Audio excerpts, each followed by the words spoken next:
Hi everyone. सो इस video में हम यहाँ पर बात करने वाले हैं कुछ मास हायरिंग्स के बारे में। बिकॉज काफ़ी बच्चों को कुछ डाउट्स भी चल रहे हैं और कुछ अपडेट्स भी हैं जो मुझे इस वीडियो में कवर करने हैं। फटाफट से सारी चीज़ों को कवर कर लेते हैं। स्टार्ट करना चाहूँगा सबसे पहले मैं एक चीज़ के साथ कि अब चूंकि यहाँ पर आप देख सकते हो कि 10 दिसंबर आ चुका है, 14 दिसंबर आ चुका है। तो काफ़ी बच्चे पूछ रहे हैं कि क्या एक दो कोई और बड़ी हायरिंग्स अभी हमें देखने को मिल सकती हैं। तो देखो अभी कुछ हायरिंग्स ड्यू हैं जो मैं आपको बता देता हूँ, जो कि आने की उम्मीद है। एक तो टेक महिंद्रा की एएससी की हायरिंग है, ठीक है, वो ड्यू है। और टेक महिंद्रा ने कुछ दिनों पहले प्लेसमेंट कोऑर्डिनेटर्स और यहाँ पर कॉलेजेस के साथ कांटेक्ट भी किया था। आई एम नॉट श्योर ये 2025 के लिए होगी, 2026 के लिए होगी, या कोई हायरिंग कैसे हायरिंग कोई आने वाली है। बट अभी तक इस प्रकार से कोई इन्फॉर्मेशन तो नहीं आया, बिकॉज टेक महिंद्रा ने रीच आउट तो किया हुआ था काफ़ी सारे लोगों को। So let's see. तो एक तो वो वाली हायरिंग है, दूसरी डिलॉयट एनएलए, वो भी अभी अनाउंस नहीं हुई है और डिलॉयट एनएलए के भी आने के यहाँ पर चांसेस रहेंगे। तो क्योंकि ऑफ कैंपस में एक बार तो हायरिंग निकालती है डिलॉयट एनएलए वाली। तो अभी तो ये दो जो हायरिंग्स हैं वो पाइपलाइन में है, दिसंबर और जनवरी के, ठीक है। एंड दिसंबर जनवरी में और कोई अगर हायरिंग के बारे में बात करें तो कोई अनएक्सपेक्टेड हायरिंग ही हो सकती है। जो एक्सपेक्टेड है वो ये दो होने वाली है। इन दो के अलावा कोई अनएक्सपेक्टेड हायरिंग, जो कोई बड़ी हायरिंग जिसके हम बारे में बात करते हैं, वो शायद अनएक्सपेक्टेड होगी, अगर कोई होगी तो, ठीक है। उसके अलावा यहाँ पर आप बात कर लेते हैं जो हायरिंग्स चल रही हैं उनके बारे में। स्टार्ट में एक्सेंचर के साथ करना चाहूँगा, बिकॉज काफ़ी बच्चों का एक डाउट आ रहा है कि इसके एग्जाम्स कब होंगे, ठीक है। दूसरी बात कि आपको पता कब पड़ेगा एग्जाम से। देखो मैं आपको सबसे पहले एक चीज़ क्लैरिफाई करता हूँ, अभी जो डेडलाइन है उनको एक्सटेंड किया गया। दूसरी बात, एक्सेंचर में एप्लीकेशन थोड़ी बहुत नहीं होती, बहुत ज़्यादा होती हैं। और एक्सेंचर में इस बार एग्जाम वर्चुअल होने वाला है या ऑफलाइन होने वाला है वो भी अभी कंफर्म नहीं है। अगर वर्चुअल होता है तो तब भी ठीक है कि एग्जाम थोड़े से ज़्यादा बच्चों को शायद जा सकता है। बट अगर ऑफलाइन होता है तो जो प्रोसेस है वो वैसे भी इनकी स्लो है और वो एक्सट्रीमली स्लो यहाँ पर हो जाएगी। दूसरी बात, यहाँ पर अगर एग्जाम्स के बारे में बात करें तो मैं आपको बताता हूँ कि सबसे पहले यहाँ पर आपको एक मॉक टेस्ट रिसीव होगा। मॉक टेस्ट रिसीव होने के बाद जैसे ही आपको मॉक टेस्ट रिसीव हो जाएगा, उसके आगे पीछे आने वाले विद इन 1 वीक में आप ये एक्सपेक्ट कर सकते हो कि जो आपका एग्जाम है वो आपको देखने को मिलेगा।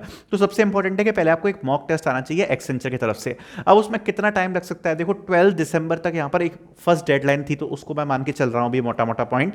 तो जनरली अगर मैं प्रीवियस ईयर्स के बारे में बात करूँ तो प्रीवियस ईयर्स में विद इन 15 डेज जो फर्स्ट फेज है वो अनाउंस हुआ है आफ्टर अनाउंसिंग द हायरिंग। लेकिन अभी तक मैं आपको एक चीज और क्लैरिफाई करना चाहूंगा कि किसी भी ऑफिशियल की तरफ से एक्सेंचर का लिंक्डइन पे पोस्ट नहीं आया है। स्टिल अभी तक कोई पोस्ट नहीं आया है लिंक्डइन पे किसी भी ऑफिशियल की तरफ से। सो थोड़ा बहुत डिले इसमें अभी और भी हो सकता है। मे बी वो पहले रजिस्ट्रेशंस ले लें काफी सारे, उसके बाद हमें यहाँ पर जो टेस्ट है वो देखने को मिले, या हो सकता है कि जल्दी भी चालू कर दे। तो ये अभी अनएक्सपेक्टेड रहेगा।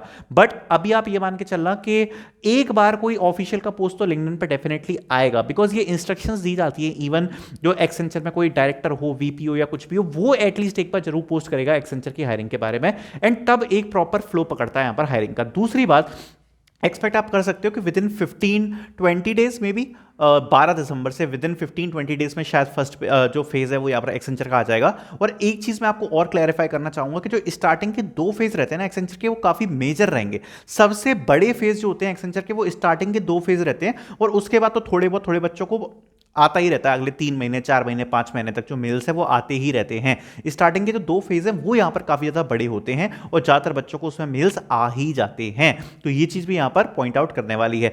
बाकी अगर आपने अपनी प्रिपरेशन स्टार्ट कर दी है एक्सेंचर की, तो मैं आपको एक चीज बस पॉइंट आउट कराना चाहूंगा कि फॉर एन एग्जाम्पल मान लो कि अगर आपका एग्जाम ऑफलाइन हो गया, तो जो मेन चीज है वो यहाँ पर टेक्निकल असेसमेंट होने वाला है। क्योंकि मुझे पता है कि ज्यादातर बच्चे उसी में फंसेंगे, टेक्निकल असेसमेंट में फंसेंगे। आप कोडिंग आप कर लोगे, गेमिफाइड आप कर लोगे, लेकिन टेक्निकल में आप थोड़े बहुत फंस जाओगे, बिकॉज उसका जो उनने थोड़ा सा चीजें हैं वो चेंज करी हैं। डायरेक्ट क्वेश्चन वो कोई भी नहीं पूछ रहा है, तो उसकी प्रिपरेशन जरूर स्टार्ट कर देना।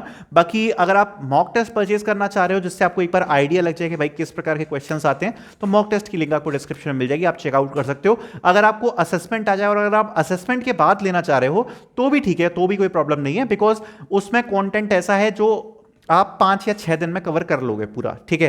तो उतना कंटेंट है उसमें, क्योंकि क्रिस्प कंटेंट है काफी, ऐसा नहीं कुछ बहुत भर दिया है, क्रिस्प रखा है उतना ही जितना जरूरत है, ठीक है। तो तब भी आप चेकआउट कर सकते हो, आपके ऊपर है, आपकी मर्जी है, ठीक है। दूसरी बात, ये तो आपके एक्सेंचर के अपडेट हो गए। काफ़ी बच्चे यहाँ पर आइडेंटिटी वेरिफिकेशन की प्रॉब्लम बता रहे हैं कि आइडेंटिटी वेरिफिकेशन की यहाँ पर प्रॉब्लम आई है। देखो, आइडेंटिटी वेरिफिकेशन के लिए आपको एक मेल आया होगा। अगर आपने यहाँ पर सबसे पहले अपने आइडेंटिटी वेरिफिकेशन, मतलब आपका जो पैन कार्ड है वो मैच नहीं कर रहा है विद द डिटेल्स, ये तब होता है जनरली। ये लोग क्या पर्सोना वेरिफिकेशन करते हैं, उसके थ्रू यहाँ पर ये चीज़ नहीं हो पाती, तो आपको ये आइडेंटिटी वेरिफिकेशन वाला जो प्रॉब्लम है वो यहाँ पर आता है। तो इसका मतलब ये नहीं है कि आपकी एप्लीकेशन रिजेक्ट हो गई है। आइडेंटिटी वेरिफिकेशन में अभी इनिशियली एक्सेंचर ने आपको रिजेक्ट किया है, अभी वो और रिव्यू करेंगे, और रिव्यू के बाद यहाँ पर आपको फाइनल पता पड़ेगा कि आपको एलिजिबल यहाँ पर रख रहे हैं या नहीं। और अगर आपको री रजिस्ट्रेशन की लिंक आई है कि भाई आइडेंटिटी वेरिफिकेशन में कुछ प्रॉब्लम आई है, आप दोबारा से अपलोड कर दो अपने डॉक्यूमेंट्स को या कुछ, तो वो जरूर आप यहाँ पर स्टेप्स जो है वो अपने ले लेना, ठीक है। दूसरी बात करना चाहूंगा मैं कॉग्निजेंट के बारे में। कॉग्निजेंट का एलओआई आ चुका है यहाँ पर। जिन बच्चों ने 15 को यहाँ पर टेक्निकल आपका असेसमेंट दिया था और इंटरव्यूज उनके नवंबर में हुए थे, उनके एलओआईज आ चुके हैं। प्लस कॉग्निजेंट की हायरिंग अभी ऑन गोइंग में है। काफ़ी बच्चे अभी इस चीज़ का वेट कर रहे हैं कि भाई जो कॉग्निजेंट है उसकी तरफ से यहाँ पर जो मेल्स हैं वो क्या आएंगे। तो देखो, सबसे पहले मैं आपको बताना चाहता हूँ कि जो सेकंड फेज के लिए आप लोग एक्सपेक्ट कर रहे हो कि आपने रजिस्ट्रेशन किया है, अभी तक आपको मेल नहीं आया है कॉग्निजेंट की तरफ से, हाँ आ सकते हैं डेफिनेटली, क्योंकि जो रजिस्ट्रेशन थे वो एक्सटेंडेड होंगे। पर उतना सा थोड़ा सा भरोसा ये भी हो सकता है कि भाई वो पहले ये देख लें कि हमें कितने और नंबर स्टूडेंट्स के नंबर की जरूरत है, उस हिसाब से वो उस मेल को, उस फेज को रखें। क्योंकि अगर आप अभी देखोगे तो काफ़ी ज़्यादा टाइम ऑलरेडी पास हो चुका है और अभी तक तो उस चीज़ का अनाउंसमेंट नहीं हुआ। दूसरी बात, इंटरव्यू मेल्स जो आ रहे हैं, जिन बच्चों का 1 दिसंबर को यहाँ पर असेसमेंट कंप्लीट हुआ था, उनके जो यहाँ पर हैं वो 2 फेज कंप्लीट हो चुके हैं। तीसरा फेज शायद आ जाए, 50-50% का इसमें रहेगा। और आगे आने वाले टाइम में यस, चांसेस तो हैं कि कॉग्निजेंट की तरफ से और फेजेस जो हैं वो आते रहेंगे, हायरिंग के भी, इंटरव्यू मेल के भी। दूसरी बात, जितने भी बच्चे यहाँ पर इंटरव्यू दे रहे हैं वो एक चीज़ का याद रखना कि 20 दिन लगभग एक टाइम है जिसमें एलओआई कभी कभार कॉग्निजेंट रिलीज कर देती है। अदरवाइज ये एक्सटेंड हो जाता है विद इन 2 मंथ्स तक, अगर आपको फर्स्ट फेज में एलओआई नहीं आ रहा, क्योंकि मल्टीपल फेजेस में यहाँ पर एलओआई आते हैं। दूसरी बात, जिनने सीआईएस का इंटरव्यू दिया है, वर्चुअल इंटरव्यूज दिए हैं या वर्चुअल अपने इंटरव्यूज को कंप्लीट किए हैं, आपके लिए भी सेम यही प्रोसीजर रहने वाला है। विद इन 1 मंथ जनरली आ जाता है।